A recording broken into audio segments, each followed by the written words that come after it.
மருதமலைக்கு நீங்க வந்து பாருங்க, ஒரு தரம் மருதமலைக்கு நீங்க வந்து பாருங்க, ஈசன் மகனோடு மனம் விட்டு பேசி பாருங்க. மருதமலைக்கு நீங்க வந்து பாருங்க, ஈசன் மகனோடு மனம் விட்டு பேசி பாருங்க.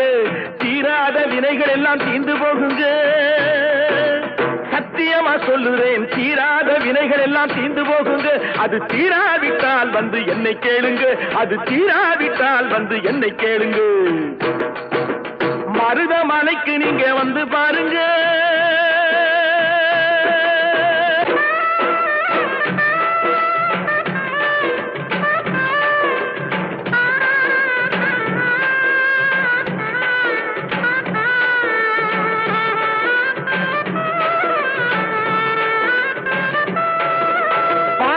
சிவனாரும் மிதிச்சமலை, இங்கு பாம்பாட்டு சித்தர் வந்து